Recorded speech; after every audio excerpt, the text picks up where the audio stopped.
नमस्कार दोस्तों, स्वागत है आप सबका आप सबके अपने YouTube चैनल एग्ज़ाम प्रेप लेखनी से जीतेंगे हिंदी की सीरीज जो हम चला रहे थे उसके जो है नेक्स्ट वीडियो पे आज चर्चा करेंगे। इसके पहले हमने आप लोगों से जो है 3 कालों की बात कर ली थी। कौन कौन से? ठीक है, 3 काल कौन कौन से थे आपके? एक तो भक्ति काल था, ठीक है, और आदिकाल था, भक्ति काल था और रीति काल था। 3 कालों की बात कर ली थी। आज हम आधुनिक काल के बारे में आप लोगों से बात करेंगे। आधुनिक काल के बारे में, आधुनिक देखो जैसा नाम है वैसा काम है। आधुनिक का मतलब अभी का, ठीक है, यानी नया नया। आधुनिक का मतलब नया नया। और आधुनिक काल कब से लिया जाता है? 1850 से अब तक लिया जा रहा है। सन 1850 से अब तक लिया जा रहा है। इस आधुनिक काल को कई भागों में विभाजित किया गया, ठीक है। क्यों कई भागों में विभाजित किया गया? क्योंकि यहाँ पर धीरे धीरे ब्रज भाषा, देखो जो आपके रीतिकाल तक थे, आदिकाल से भक्ति काल और रीतिकाल तक, वहाँ पर बहुतायत में जो है ब्रज भाषा का प्रयोग किया जा रहा था। और आधुनिक काल आते आते भारतेंदु हरिश्चंद्र जो है एक नए रचनाकार हुए और इन्होंने ब्रज भाषा में बहुत ज़्यादा मतलब सुधार किया।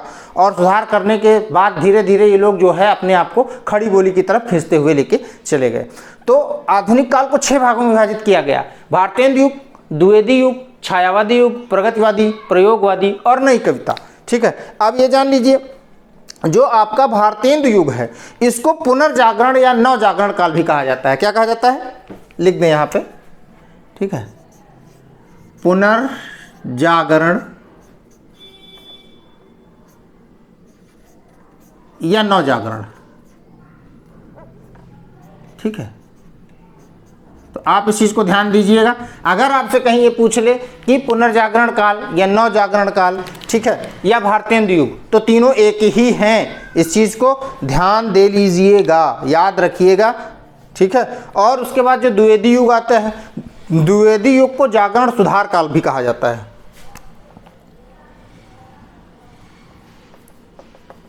इसके नीचे लिख देते हैं नवजागरण, ठीक है, ये यहां पर है। और इसको कहा जाता है जागरण सुधार काल।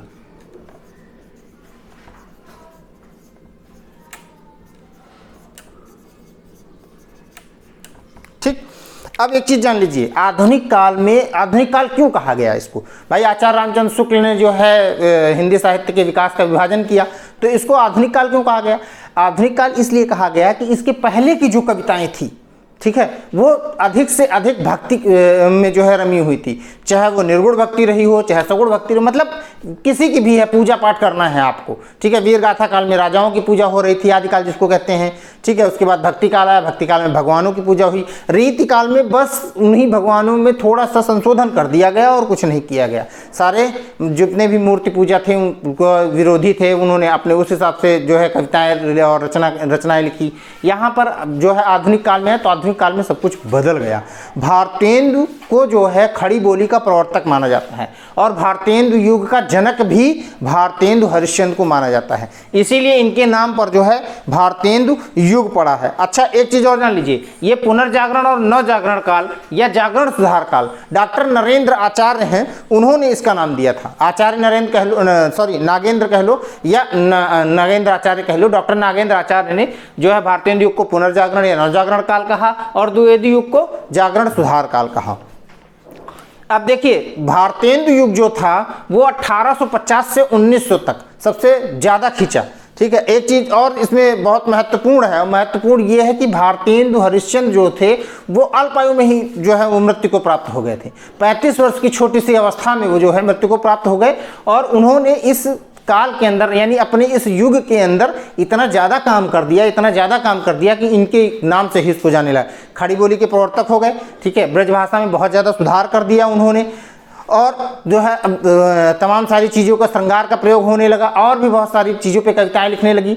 और जो वो थी, क्या नाम है, आधुनिक काल के अंदर जो एक अमीर और गरीब की जो खाई थी, तो उनके बारे में भी चर्चा होने लगी, उनके बारे में भी जो है निबंध और जो है काव्य, ये सारी चीज़ें लिखने लगे।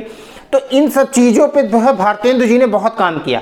द्विवेदी युग आता है। अब जैसा द्विवेदी युग है तो द्विवेदी नाम है, तो नाम का मतलब द्विवेदी कोई तो होगा, ठीक है। द्विवेदी कौन था? महावीर प्रसाद द्विवेदी थे। महावीर प्रसाद द्विवेदी के नाम पे द्विवेदी युग को जाना गया है। ये 1900 से लेकर 1920 तक। देखिए, जो संख्याएं लिखी हुई हैं, जो सन आपके दिए गए हैं, इन पे आप जो है बहुत डिटेल में चर्चा मत करिएगा, इसलिए नहीं चर्चा करिएगा। कहीं पे 1918 मिल जाएगा तो कहीं पे 1920 मिल जाएगा आपको, कहीं पे 1850 मिल जाएगा तो कहीं पे 1848 भी मिल जाएगा, ठीक है। तो ये चर्चा का विषय नहीं है, अलग अलग जो है बुक्स में अलग अलग दे रखा है। फिलहाल जो एक स्टैंडर्ड है वो यही माना जाता है। अब इसके बाद द्विवेदी युग के बाद छायावादी युग आया। छायावादी युग के अंदर जो है छायावादी 1920 से 1936 तक चला। प्रगतिवादी युग आपका 1936 से 1943 तक आया, और उसके बाद प्रयोगवादी, और फिर उसके बाद नई कविता। तो आज हम अभी जो बात करने जा रहे हैं वो भारतेंदु युग के बारे में बात करेंगे। भारतेंदु जो है हिंदी साहित्य के पितामह कहे जाते हैं, जनक कहे जाते हैं। किस चीज़ के जनक कहे जाते हैं? खड़ी बोली के जनक कहे जाते हैं, हिंदी साहित्य के जनक कहे जाते हैं। भक्ति प्रधान काव्य लिखते थे, श्रृंगार प्रधान इन लोगों का काव्य था, और जो है सामाजिक समस्या प्रधान जो है चीज़ें लिखा करते थे। प्रमुख कवि इसके, अब जैसा भारतेंदु जी हैं तो नाम भी उनका वही होगा। प्रमुख कवि इनके कौन थे? प्रमुख कवि भारतेंदु हरिश्चंद्र थे। भारतेंदु हरिश्चंद्र की रचनाओं के बारे में चर्चा कर लेते हैं। भारतेंदु, प्रेम सरोवर, प्रेम फुलवाली, प्रेम मालिका, ठीक है, ये मुख्य रचनाएं हैं। रचनाएं और भी हैं इनकी, ठीक है। अनुवादित काव्य भी इन्होंने लिखे हैं और स्वरचित काव्य भी हैं। अनुवादित का मतलब अनुवाद करके लिखे गए हैं, ठीक। यहाँ तक बात क्लियर। उसके बाद में अंबिका दत्त व्यास। अंबिका दत्त व्यास आपको हिंदी में भी पढ़ने को मिल रहे हैं। इन्होंने भारत धर्म, पावस पचासा, ऐसी एक दो रचनाएं और लिखी हैं, हिंदी में लिखी हैं, और ये आपको संस्कृत में भी पढ़ने को मिलेंगे, ठीक है। संस्कृत साहित्य के प्रथम उपन्यासकार जो है अंबिका दत्त व्यास जी हैं, ठीक। इसके बाद में जगमोहन, ठाकुर जगमोहन जी ने लिखा है देवयानी श्यामा सरोजनी। देवरानी मत समझ लेना, महिलाएं खुश हो जाए कि हम तो देवरानी हैं, देवयानी हो गया, देवरानी याद कर लेंगे, तो देवयानी है, देवरानी नहीं है भाई, इस चीज़ को ध्यान रखिएगा, ठीक है। ठाकुर जगमोहन सिंह ने देवयानी और श्यामा सरोजनी लिखा। इसके बाद में आ जाते हैं द्विवेदी युग। अब आप इन सब चीज़ों पर चर्चा हम कर रहे हैं, और लग ये रहा होगा कि आप लोग को ये आधुनिक काल तो ऐसे ही निपटा दे रहे हैं। ऐसे ही नहीं निपटा रहे हैं। आप इस चीज़ को समझ लीजिए कि आधुनिक काल का इतिहास का नहीं पूछा जाता आपसे। ये नहीं पूछा जाएगा कि भारतेंदु युग में किस प्रकार की कविताएं लिखी जाती थी, कौन से रस का प्रयोग होता था, ये सब कुछ नहीं पूछा जाएगा आपसे। अगर जो पूछा जाएगा तो यही पूछा जाएगा कि प्रेम फुलवारी किसने लिखी, या ये पूछा जा सकता है कि निम्न में से कौन सा कवि या कौन सा रचनाकार भारतेंदु युग का है, या द्विवेदी युग का है, या छायावादी युग का है, ठीक है। ये ध्यान रखिएगा, ठीक। तो यही सारी चीज़ें पूछी जाएंगी। अब इतिहास के बारे में कुछ पूछा नहीं जाता, इसलिए बहुत ज़्यादा चर्चा करने की आवश्यकता उस पर नहीं है। द्विवेदी युग आ जाते हैं। अब द्विवेदी युग का मतलब महावीर प्रसाद द्विवेदी इसके प्रवर्तक थे। इन्होंने खड़ी बोली का व्यापक प्रयोग किया, ठीक है।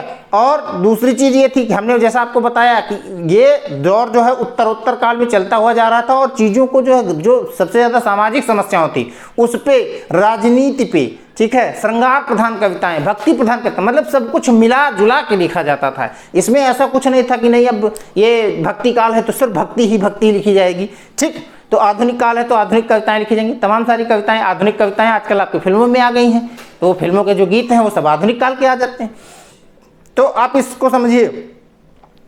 द्विवेदी युग की जो रचना है, ठीक है, तो द्विवेदी युग में महावीर प्रसाद द्विवेदी है। महावीर प्रसाद द्विवेदी ने क्या किया?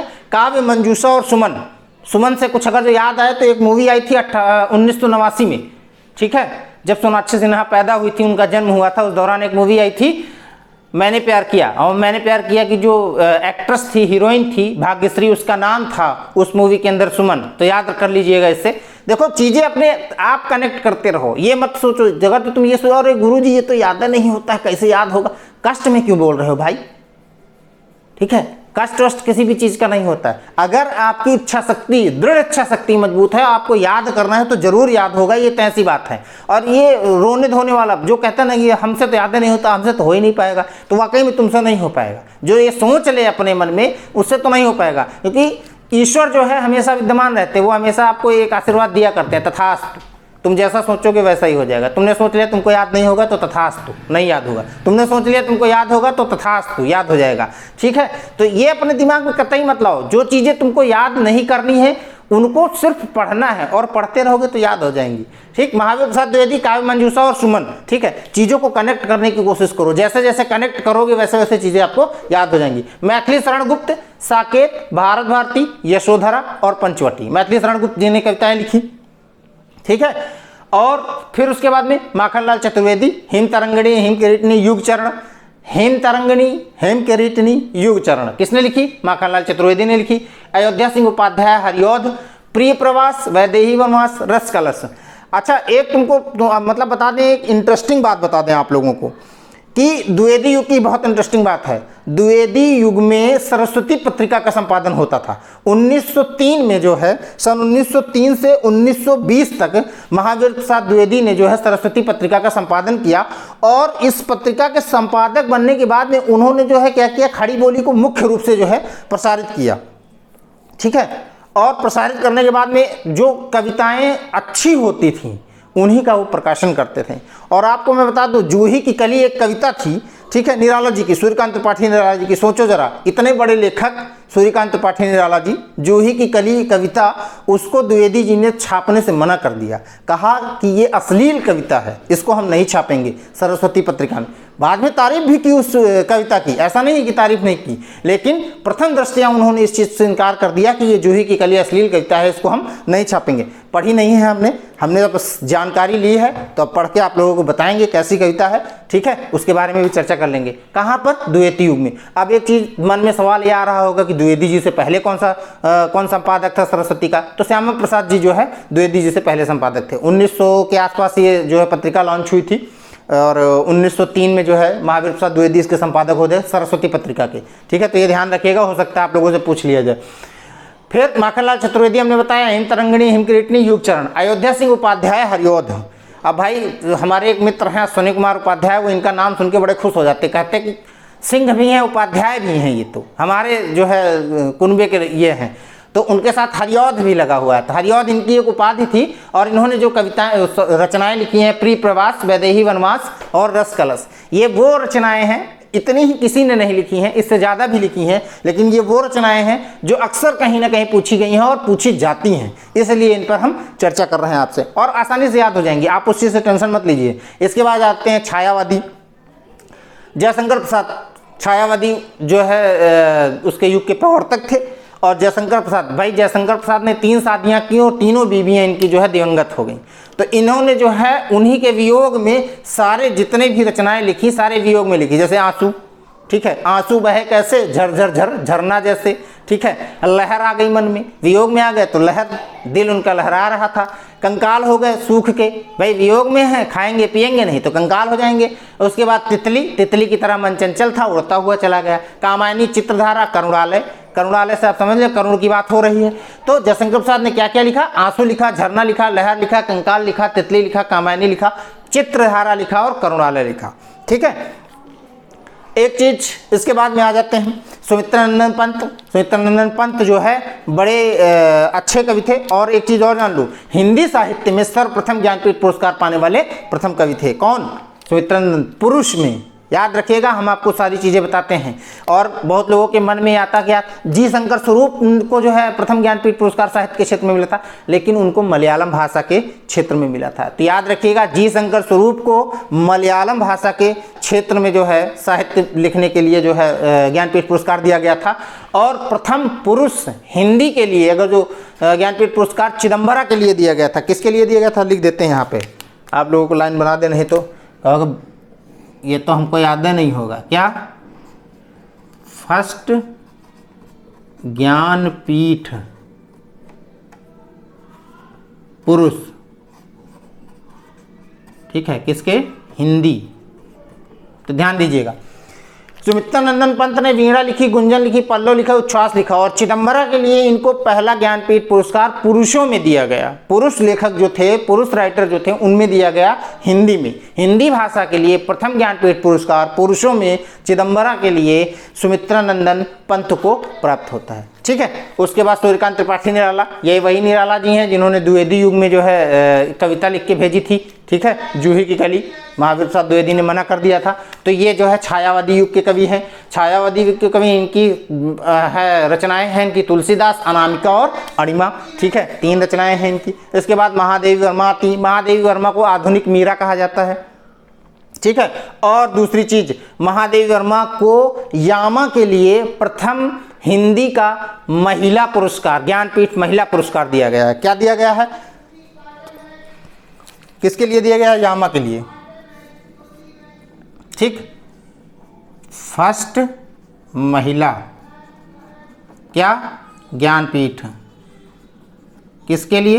हिंदी के लिए। तो ये ध्यान रखिएगा दिमाग में। वो जी शंकर स्वरूप वाला मतलब सोच लीजिए, जी शंकर कुरूप स्वरूप जो भी हैं, ठीक है, तो उनको मलयालम के लिए दिया गया है, ध्यान रखिएगा, ये चीज़ बहुत इंपॉर्टेंट है। महादेवी वर्मा को यामा के लिए पहली महिला लेखिका के तौर पर ज्ञानपीठ का हिंदी पुरस्कार दिया गया था। सप्तपर्णा, दीपशिखा, निहार और नीरजा इन्होंने लिखी है। रामकुमार वर्मा आ जाते हैं, इन्होंने चित्ररेखा लिखी है। चित्ररेखा एक राइटर और हैं, पीछे हम पढ़ा चुके हैं आप लोगों को, मलिक मोहम्मद जायसी, ठीक है, उन्होंने चित्ररेखा लिखी है। तो चित्ररेखा रामकुमार वर्मा ने भी लिखी है और मलिक मोहम्मद जायसी ने भी लिखी है। रामकुमार वर्मा ने आकाशगंगा भी लिखी है। हमने आपको 3 युगों के बारे में और उनकी रचनाओं के बारे में बता दिया। सबसे पहले भारतेंदु युग के बारे में बताया, दूसरा द्विवेदी युग के बारे में बताया, तीसरा आपका छायावादी युग के बारे में बताया। इन्हीं रचनाओं को आप पढ़ लीजिएगा और ध्यान कर लीजिएगा, मेरा वीडियो आप देखते रहिएगा, बहुत आसानी से और बहुत सरल तरीके से जो है आपको याद हो जाएंगी। दिमाग में एक ख्याल रखिएगा कि जो चीज़ आप पढ़ रहे हैं वो याद जरूर होगी, ये तय सी बात है, ठीक है। नहीं तो ईश्वर नाम की कोई शक्ति है, वो ऊपर से आपको दे देगी क्या? तथास्तु। तो जैसा आप सोचेंगे वैसा ही आपके पास हो जाएगा। जो जैसे किसी के अल्लाह होंगे, किसी के ईश्वर होंगे, किसी के गॉड होंगे, जिसका जो है वो तथास्तु ऊपर से बोल रहा है, ये चीज़ ध्यान दे लीजिएगा, ठीक है। और हम भी यहाँ से तथास्तु बोल रहे हैं। आपने सोचा याद हो जाएगा, हम बोल दिए तथास्तु, याद हो जाएगा आपको। अगर सोच लिया नहीं याद होगा तो भी तथास्तु है, तथास्तु का मतलब फिर याद नहीं होने वाला, ठीक है। तो आप लोग इस चीज़ का ध्यान रखिए। हिंदी की सीरीज अब आपको लगातार मिलती रहेगी और हमारे जो वीडियोस हैं इनको लाइक, शेयर और सब्सक्राइब जरूर करते रहिएगा। हमारे और आपके अपने चैनल एग्जाम प्रेप लेखनी से जीतेंगे, लाइक, शेयर, सब्सक्राइब करते रहिएगा। अगले वीडियो तक के लिए धन्यवाद।